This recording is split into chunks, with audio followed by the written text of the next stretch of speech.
Hello, my name is Kelly Beauchamp, and I am going to show you how to make the craft of the month for the Ward Museum this December. We are going to do a forage wreath, which basically means it's a wreath made of natural materials that you might find in your yard or while you're on a walk or at the park. There's no right or wrong, and you can use pretty much anything you want. The first thing that you're going to do is get your supplies together. You're going to need a wreath form. I'm going to use today a basic metal wreath form that is a clamp wreath, and it's called a clamp wreath because these little wires clamp down. You can order this at online. You can find them in craft supply stores, floor supply stores. This is a great way to use it. You can also use other wreath forms with wire to hold your supplies. I'm going to use some pine. Pine is a good base. And I'm also just going to use some really basic Leland cypress and maybe throw in a few other little pieces of greenery. And then I'm going to embellish it with some pine cones, but you can use anything you find. You can use gumballs, pine cones, magnolia leaves, all of those types of things. So the way that you're going to start is you're going to take something for your base, like a piece of pine, and then you're going to build from that. You're going to take some of the Leland cypress, and if you look at it, you'll see that there is a front and a back, and you want to have the front facing up so that it looks nice and green. If your pieces are too big, you can trim them or cut them down. And I'm going to put a couple little pieces of Leland cypress on, and I'm going to build a nice little foundation here. And then I'm going to put it on one of the clamps. And the way that I'm going to do this is I'm going to put it between the clamp, and it's going to face up like that. And the green is going to go down, and then I'm going to tighten these clamps down nice and firm. And you want to just make sure they're good and tight. And if you can see, your greenery is going to stick out towards the outside, and your greens are going to go in between the next two clamps. And if you give it a shake and it doesn't fall out, then you did it correctly. And you're just going to continue to do that. So you're going to build about 10 bundles, and it's pretty simple and it'll go really quickly. You can trim it if your pieces are too big, or most of the time it can be broken. And you just keep building it all the way around on top of the next one, with it going out the front and clamping it down. And it's pretty easy. You just keep going around. And after you do it, you'll see that we're going to have a pattern start to develop.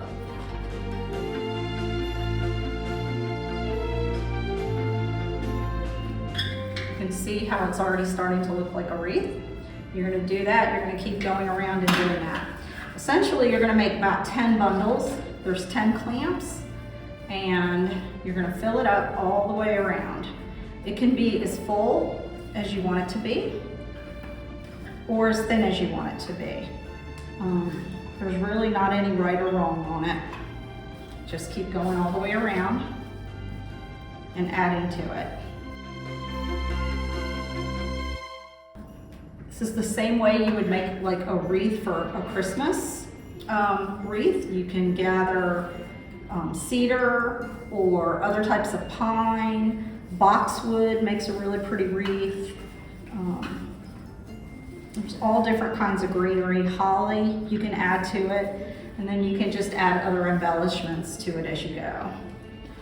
I'm just going to keep going all the way around. I'm going to do this really quickly so it's not going to be as full or maybe as perfect as you might want to take more time with it at home, just to give you an idea of how it's going to work. See what it looks like.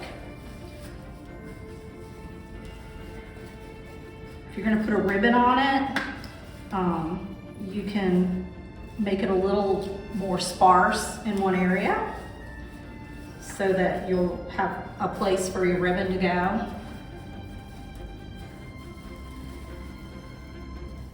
And I think most people will tell you it takes a little longer than this, and it should, but I'm going to do this really quickly and give you a good look.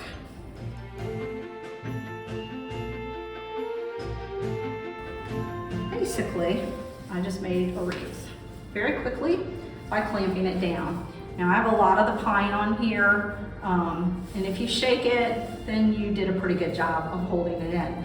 A lot of people make it just of the pine, which is fine, but you can mix and match it up. If you want to add some embellishments, you can add some pine cones. You can wire them in, put a little piece of wire around the bottom, give it a twist, and wire it onto your wreath from the other side. You can get wire at the dollar store or a hobby store. It's just a little thin wire, comes in a little spool, less than $2. You don't need a heavy gauge. This is a 26 gauge, I think a 23 gauge or 24 gauge wire, and that's plenty heavy. You can add berries, lots of different things to it. And I just added a couple pine cones to it, the wire. And you can go all the way around, you can add more. And that's basically how you make a wreath. There's lots of other details that you can do, and we can show you another wreath that's completed. But you can even go all the way around the inside if you want to. Sometimes people will do that and just wire them in. Recommend you just lay out what you want to do, get some feel for it, and then put it together. Magnolia leaves are great to add as well. They make it look really pretty. You can just put them under the wire as you go and add a few around it. And you can use hot glue to secure them, or you can just add them onto the wire and go all the way around if you want to.